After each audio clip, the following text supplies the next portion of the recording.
Stock market में आने के बाद बहुत ढेर सारे इंस्ट्रूमेंट हमको दिखाई देते हैं और सब इंस्ट्रूमेंट में लोग पैसा कमा रहे हैं। जब नया नया स्टॉक मार्केट में आते हैं तो सुनाई देता है शेयर्स भी हैं, ऑप्शंस भी हैं, फ्यूचर्स भी हैं और उसमें भी स्टॉक ऑप्शंस हैं, फिर इंडेक्स ऑप्शंस हैं, इनके भी ऑप्शंस भी हैं, फ्यूचर भी हैं, इंडेक्स में भी ऑप्शन है और फ्यूचर हैं, कमोडिटीज़ भी हैं और करेंसी ट्रेडिंग भी होती है। तो अब ये समझ में नहीं आता है कि भाई फिर क्या करें, क्या सब में ट्रेड शुरू कर दें? पैसा तो हर जगह बन रहा है। मार्केट में अगर पता करने जाइए तो शेयर्स में ट्रेड करके भी लोग मिलियनेयर बन रहे हैं, ऑप्शन में ट्रेड करके भी लोग अच्छा खासा प्रॉफिट कमा रहे हैं, फ्यूचर्स में ट्रेड करके भी लोग बहुत ह्यूज अर्निंग कर रहे हैं, कमोडिटीज में भी ट्रेड करके लोग बहुत पैसे कमा रहे हैं, करेंसी के अंदर भी ट्रेड करके लोग काफ़ी पैसे बना रहे हैं। फॉरेक्स ट्रेडिंग बहुत अच्छी, बहुत ज़्यादा ही फेमस है। तो अब करें क्या? अब एक नया जो इन्वेस्टर या ट्रेडर आता है मार्केट में, वो क्या करे, क्या करना चाहिए उसको? क्या उसको इन सब में शुरू कर देना चाहिए ट्रेड, और नहीं तो फिर किस में करना चाहिए और क्यों करना चाहिए? आइए आज हम इसी पे बात करेंगे। मैं अनिल राय आपका अपने YouTube चैनल मैक्स वेल्थ में स्वागत करता हूं। आज का हमारा टॉपिक यही है कि हमें स्टॉक मार्केट में किस इंस्ट्रूमेंट में ट्रेड करना चाहिए, which instrument to trade in stock market. ये पहला यक्ष प्रश्न है। तो आइए पहले तो समझ लेते हैं कि ये सारे इंस्ट्रूमेंट्स हैं क्या ट्रेडिंग या इन्वेस्टिंग के पॉइंट ऑफ व्यू से, और इसमें क्या इनके फीचर्स हैं। देखिए, शेयर्स हम जानते हैं, कंपनी के शेयर्स जो हैं इन पे हम बात करेंगे इन्वेस्टिंग या ट्रेडिंग के पॉइंट ऑफ व्यू से। कंपनी के शेयर्स के बारे में हमें पता होता है कि ये कंपनी की ओनरशिप एक तरीके से है, ये ओनरशिप है, एक पार्ट ओनरशिप है, एक ओनरशिप का एक पोर्शन है जो आपको शेयर्स के फॉर्म में दे दिया जाता है। ऑप्शंस में आपको मालूम है कि डेरिवेटिव कॉन्ट्रैक्ट हैं जो कि शेयर्स के ऊपर डिपेंड करते हैं, इनकी वैल्यू शेयर्स के ऊपर डिपेंड करती है। ऑप्शंस और फ्यूचर्स दोनों ही डेरिवेटिव कहलाते हैं, इनकी वैल्यू शेयर्स के ऊपर में डिपेंड करती है। और इनकी जो शेयर अब जहां अगर ऊपर जाएगा तो ऑप्शंस की वैल्यू भागेगी और फ्यूचर्स की भी वैल्यू बढ़ेगी, डिपेंडिंग कि ये अंडरलाइंग जो एसेट शेयर है वो किधर मूव करता है। ऑप्शंस थोड़े टेक्निकल हो जाते हैं क्योंकि इसमें स्ट्राइक प्राइस का आ जाता है। फ्यूचर्स में कोई स्ट्राइक प्राइस नहीं होती है, केवल अंडरलाइंग होती है। इसमें स्ट्राइक प्राइस हो जाता है, स्पॉट प्राइस हमें ध्यान देनी होती है, और उसके बाद प्रीमियम इसमें होता है। इसके साथ साथ इसमें कुछ और भी फैक्टर्स आ जाते हैं जिनको कि हम ग्रीक्स बोलते हैं, ठीक है, जैसे कि डेल्टा, गामा, वेगा, थीटा, ये ऑप्शंस में आ जाते हैं। अब फ्यूचर्स में कॉन्सेप्ट सिंपल रहता है। फ्यूचर्स में भैया अंडरलाइंग से या तो प्रीमियम में होगा या ये डिस्काउंट पे होगा। अगर ये नीचे गिर रहा है अंडरलाइंग तो फिर डिस्काउंट में भी हो सकता है। अब ऑप्शन और फ्यूचर स्टॉक के भी होते हैं, इंडेक्स के भी होते हैं। इंडेक्स में आपने सुना होगा भाई निफ्टी में होती है ट्रेडिंग, और बैंक निफ्टी में होती है। मोस्टली बैंक निफ्टी और निफ्टी में ट्रेडिंग होती है। इनके ऑप्शंस भी होते हैं, इनके फ्यूचर्स भी होते हैं। स्टॉक्स में जितने भी एफएनओ, जिसको हम बोलते हैं एफएनओ यानी फ्यूचर एंड ऑप्शन के जो स्टॉक्स होते हैं उनके लिस्ट होती है। अभी लगभग मोर देन 190 के ऊपर ही हैं, 192 के आसपास हैं लगभग एफएनओ स्टॉक्स। तो वो 19 ये ऑप्शन एंड फ्यूचर्स, उनके ऑप्शंस भी होते हैं, उनके फ्यूचर्स भी होते हैं। उनमें उनकी स्ट्राइक प्राइस कितनी है, स्ट्राइक प्राइस है, स्पॉट प्राइस है, उसके हिसाब से, और फ्यूचर्स भी उनके होते हैं। ये डेरिवेटिव कॉन्ट्रैक्ट होते हैं, ये जनरली इनकी इनकी जो लाइफ होती है ये 1 मंथ की होती है, 1 मंथ। अब इसमें हमको समझना है कमोडिटीज में फ्यूचर ट्रेडिंग होती है। कमोडिटीज में भैया क्या क्या हो गया, इसमें ऑयल हो गया, क्रूड जिसको हम क्रूड ऑयल बोलते हैं, क्रूड ऑयल हो गया, गोल्ड हो गया, सिल्वर हो गया। उसके अलावा आप और भी चीज़ों में कर सकते हैं, जो लोग मसाले वगैरह में करते हैं वो जीरे में कर सकते हैं, बस और धनिया में कर सकते हैं, और भी कई तरीके की चीज़ें होती हैं। फॉरेक्स में फॉरेन एक्सचेंज करेंसी हो गई, डॉलर के लिए हो गई आपकी यूरो के में ट्रेड कर सकते हैं, यूरो INR ट्रेड कर सकते हैं, आप येन ट्रेड कर सकते हैं, डॉलर कर लिया आपने, पाउंड कर सकते हैं, स्टर्लिंग पाउंड। इस तरीके से कई देशों की जो हैं मुद्राएं, जिनको कि आप जो करेंसीज हैं उनको भी आप ट्रेड कर सकते हो। तो अब ये होता है कि क्या सब किया जाए या कौन सा किया जाए। देखिए इतने ऑप्शंस हैं आपके पास लगभग। अब नया ट्रेडर आता है तो उसके सामने आता है कि भाई मैं क्या करूं, और क्या इनमें सब में करूं या किसी एक में करूं, या फिर कैसे कैसे करूं, क्योंकि पैसे बनाने अल्टीमेटली हमारा मनी मेकिंग है। तो इसमें देखिए हमको इसमें एक इंपॉर्टेंट कॉन्सेप्ट होता है जो हमको ये समझना है एज अ ट्रेडर, जो हमेशा एक इंपॉर्टेंट है, जिसको मैं कहता हूं शेल्फ लाइफ। देखिए शेयर की सेल्फ लाइफ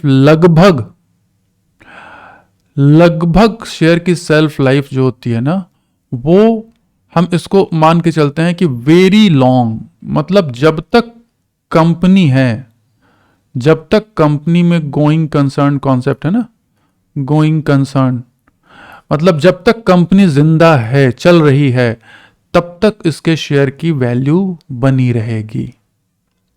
ठीक है, तो इसकी सेल्फ लाइफ सबसे ज्यादा होती है, मैक्स होती है।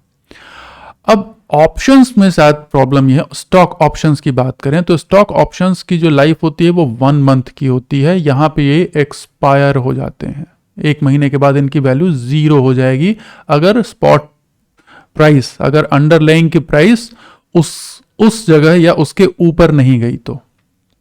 अब इसमें भी देखिए 2 चीज होती हैं ऑप्शन में, कॉल होती है, पुट होती है। फिर ऑप्शन में 2 चीज होती है कि भैया ऑप्शन बाइंग है, कुछ लोग बाइंग से भी पैसे कमाते हैं, फिर ऑप्शन सेलिंग है। तो बहुत कुछ है बाजार में, बहुत कुछ है काम करने को, बहुत तरीके से काम किया जा सकता है। लेकिन अब हमको यहां समझना है कि हम किस काम के लिए बने हुए हैं। अब फ्यूचर में भी आप देखिए, यहां पे आप फ्यूचर सेल कर सकते हैं, फ्यूचर बाय कर सकते हैं, जिसको सेल करने को हम शॉर्ट बोलते हैं, बाय करने को लॉन्ग बोलते हैं। इसमें क्या होता है, इसमें भी इसकी 1 मंथ की ही लिमिट होती है, लेकिन इसमें क्या होता है कि इसको आप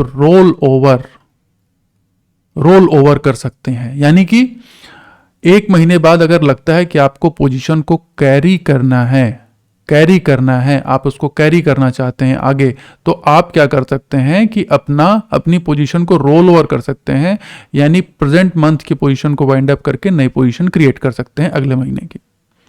ठीक है, तो आप इस तरीके से अपनी पोजीशन को कैरी ऑन कर सकते हैं, कंटिन्यू कर सकते हैं। लेकिन ऑप्शन में ऐसा नहीं है। ऑप्शन जो है उस लास्ट जो मंथ होता है, एक्सपायरी डे मंथ का, उस दिन उसकी वैल्यू, अगर आपने कॉल ऑप्शन ली है तो अगर आपकी स्ट्राइक प्राइस के ऊपर अगर नहीं है शेयर प्राइस तो ये 0 हो जाएगी। अगर आपकी ये पुट वैल्यू है, पुट ऑप्शन आपने लिया हुआ है, बाय किया हुआ है, तो अगर आपकी जो शेयर की जो करंट मार्केट प्राइस है वो अगर उस पुट के स्ट्राइक प्राइस के नीचे नहीं गई, यानी ऊपर ही वहां तक नहीं गिरा, तो फिर उसकी वैल्यू हो जाएगी 0। तो यानी इसकी शेल्फ लाइफ है भैया केवल 1 महीने। अब आइए इंडेक्स में। तो इंडेक्स में भैया 2 तरीके के ऑप्शन चलते हैं, मैं ऑप्शन की बात कर रहा हूं। फ्यूचर तो आप समझ गए, कैरी ओवर कर सकते हैं, 1 महीने का होता है, आप कैरी ओवर करते रहिए फ्यूचर में। लेकिन ऑप्शन में यहां पे भैया एक तो होता है वीकली और एक होता है मंथली, एक क्वार्टरली भी होता है, बट उसमें ना के बराबर लोग ट्रेड करते हैं। तो मोस्टली जो एक्टिव होता है वो वीकली होता है। तो इसकी जो वीकली जो ऑप्शन की है भैया, तो ये हर हफ्ते जाकर के उस अपने एक्सपायरी डेट पे 0 हो जाएगा। तो इसकी शेल्फ लाइफ है 1 वीक। ठीक है। अब कमोडिटीज भी फ्यूचर है, यहाँ पे फ्यूचर में ट्रेडिंग होती है, तो भैया यहाँ पे भी जो है कमोडिटीज में इसमें भी चलता है। तो यहाँ पर आप देखिए इसमें भी 1 मंथ और रोल ओवर कर सकते हैं। ठीक है। यहां भी फ्यूचर ट्रेड होता है, तो इसकी भी 1 मंथ है और रोल ओवर कर सकते हैं। ठीक है। तो अब मेन मुद्दे की बात यह है कि हमको इसमें करना क्या है, करना क्या चाहिए हमको, किस तरीके की प्राइस हमको करनी चाहिए, कहां से हमको लेनी चाहिए, किस तरीके से हम ट्रेड कर सकते हैं। तो अब सिचुएशन ये है, आ रही है इसमें कि यहां पर ये 1 मंथ से ऊपर भी होता है फ्यूचर का ऑप्शन। 1 मंथ का जरूरी नहीं है, उसके आगे मंथ का भी आप ले सकते हो। 1 मंथ का हम नॉर्मली जो मैक्सिमम जो वॉल्यूम होता है वो मंथली, एक जो करंट मंथ में ही होता है, उसके आगे के मंथ का भी आप ट्रेड कर सकते हो, बट उसकी प्रीमियम हाई पड़ेगी और उसमें वॉल्यूम बहुत कम रहता है। तो ये हो गया। अब अगर आप नए ट्रेडर हो तो आपको कैसे करना है। देखिए मैं आपको एक सिंपल सी बात बताता हूं। आप नया नया बिजनेस कर रहे हैं, आपने एक नया नया बिजनेस शुरू किया। ठीक है। अब आपकी कैपिटल जो है वो एकदम नई है, आप बिजनेस में नए हैं, न्यू हैं, और आप कैपिटल लेके उतरे हैं। तो आप मुझे बताइए कि आपने मान लीजिए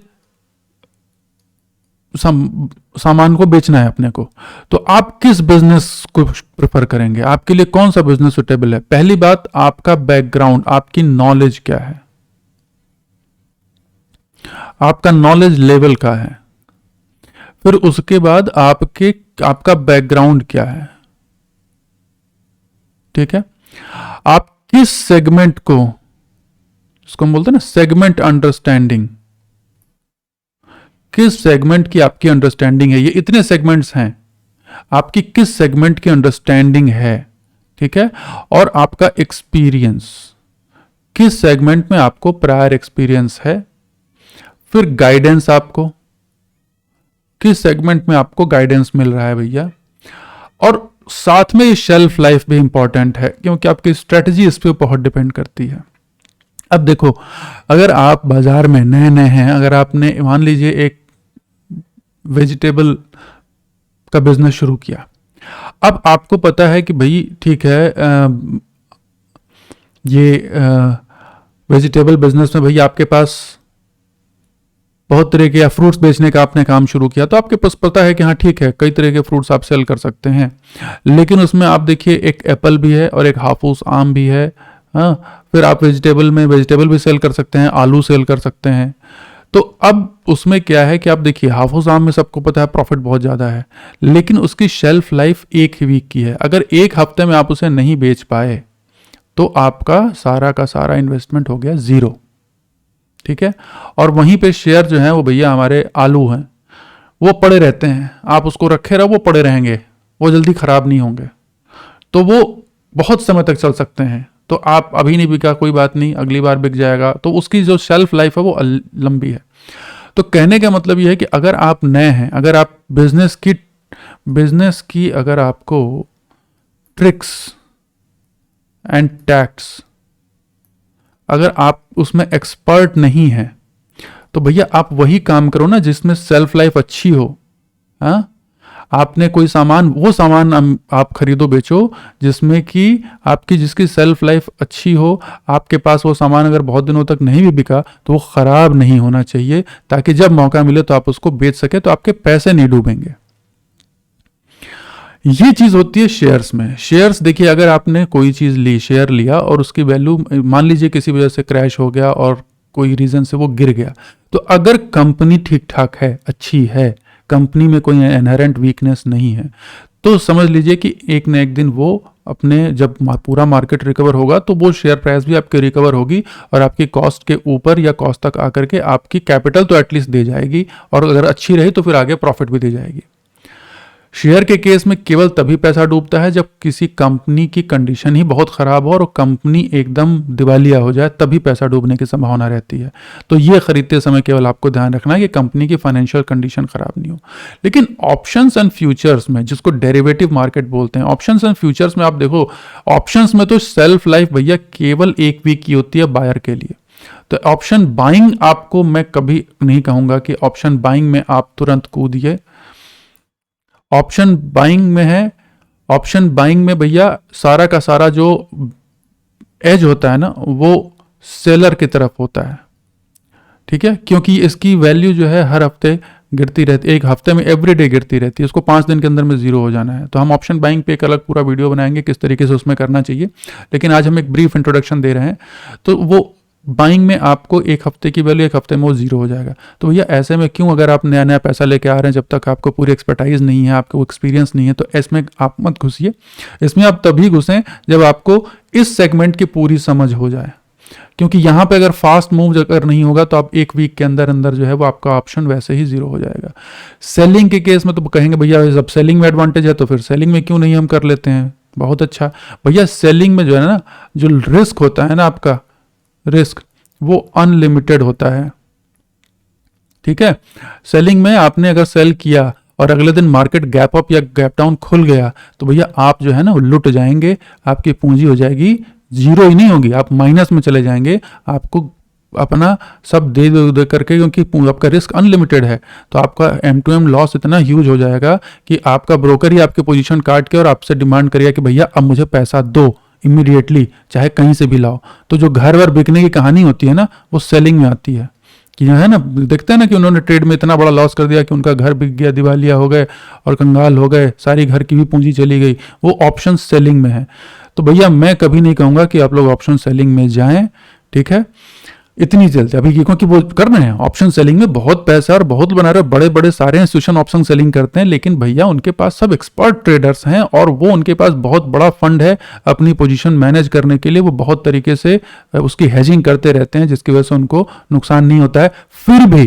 फिर भी मैं बहुत से ऑप्शन सेलर्स को जानता हूं जो बहुत अच्छे ट्रेडर हैं, फिर भी उनको भी अच्छा खासा लॉस होता है। कभी कभी ऐसा होता है कि उनके कंट्रोल के बाहर मार्केट रिस्पॉन्ड करता है और वो भी बेचारे लॉस बुक करते हैं। तो वो तो उनके पास कैपिटल बड़ा है और उनकी पूंजी तगड़ी है, इसलिए उन्होंने लॉस बुक कर लिया और उसको बर्दाश्त कर गए। लेकिन आप एज अ स्मॉल ट्रेडर अगर आप इस सेगमेंट में घुसेंगे तो फिर आपकी पूंजी तो पहले ही दिन बाजार लेके चला जाएगा और आप खाली होकर बैठ जाएंगे। रही बात फ्यूचर की, तो देखिए फ्यूचर में भी वही चीज है। फ्यूचर में क्या है कि फ्यूचर की जो है, कहेंगे 1 मंथ कोई बात नहीं, बट यहां भैया ये लिवरेज का बिजनेस है, ये है ना लिवरेज। ऑप्शन फ्यूचर दोनों ही लिवरेज, फ्यूचर में लिवरेज का बिजनेस है। फ्यूचर की जो वैल्यू होती है, लिवरेज मतलब इसकी ओरिजिनल वैल्यू होगी बहुत ज्यादा, लेकिन आपको एक थोड़ा अमाउंट देके, अगर इसकी 10 लाख की वैल्यू है तो आपसे 2 लाख देकर के ही आप एक कॉन्ट्रैक्ट खरीद सकते हो, मतलब ये है, ठीक है। इंडेक्स फ्यूचर और ऑप्शन फ्यूचर दोनों ही लिवरेज हैं। तो अगर टोटल वैल्यू 10 लाख की आती है एक कॉन्ट्रैक्ट की, तो आपको या 8 लाख की आती है तो आप 2 लाख में या 1.5 लाख में ही एक कॉन्ट्रैक्ट खरीद सकते हैं। तो आप समझो, अगर आपको प्रॉफिट होगा तो वो 10 लाख के इन्वेस्टमेंट के हिसाब से होगा, लेकिन लॉस भी होगा तो 10 लाख के इन्वेस्टमेंट के हिसाब से ही होगा, ठीक है। तो लिवरेज में ना PNL जो भी होगा ना, PNL वो एम्पलीफाई हो जाता है, एम्पलीफाई हो जाता है। तो अगर लॉस हुआ तो आपकी पूंजी तो वैसे ही 2 लाख की पूंजी से अगर आप काम कर रहे हो और 2 लाख का आपने कॉन्ट्रैक्ट ले लिया 10 लाख की वैल्यू, तो अगर 10 लाख का भैया 20% नीचे गिर गया तो आप समझो क्या हो गया, आपकी तो पूंजी खत्म, आप तो चले गए, ठीक है। तो अपनी लिमिट के हिसाब से करो। नए लोग कहीं भी मार्केट में लिवरेज अवॉइड करें, मतलब लोन अवॉइड करें, ठीक है। कमोडिटीज, अब कमोडिटीज में क्यों करें, तो देखिए कमोडिटीज में मैं तभी कहूंगा जब आपको उस कमोडिटी की जानकारी हो। जैसे जो लोग गोल्ड में ट्रेड करते हैं ना, जो सुनार वगैरह होते हैं या गोल्ड में ट्रेड करते हैं, वो या गोल्ड इंपोर्ट करते हैं, एक्सपोर्ट करते हैं, वो गोल्ड और सिल्वर में, तो वो लोग इसमें करते हैं। जो लोग कॉपर वगैरह का बिजनेस करते हैं, जिनका रॉ मटेरियल कॉपर है, जितनी वायर वाली इंडस्ट्रीज हैं, केबल वाली इंडस्ट्रीज, जिनमें रॉ मटेरियल वगैरह कॉपर वगैरह का काफी उनको यूज रहता है, तो वो कॉपर में ट्रेड करते हैं, उनको वो कॉपर में लेकर के रखते हैं। इसी तरीके से जो लोग ऑयल वगैरह में डील करते हैं, अब आप क्या करते हैं, आप करते हैं पढ़ाई, आप हैं स्टूडेंट और आपको ना तो गोल्ड की जानकारी है डिमांड सप्लाई की, ना कॉपर के डिमांड सप्लाई के बारे में आइडिया है, ना ही क्रूड ऑयल की डिमांड सप्लाई के बारे में आइडिया है। बस आपने सोचा कि बस सामने चार्ट दिख गया और बस मैं लग जाऊं उसके ऊपर, मैं उसमें ट्रेड लगा लूं, तो भैया मैं बताऊं आपकी पूंजी एक दिन जीरो हो जाएगी।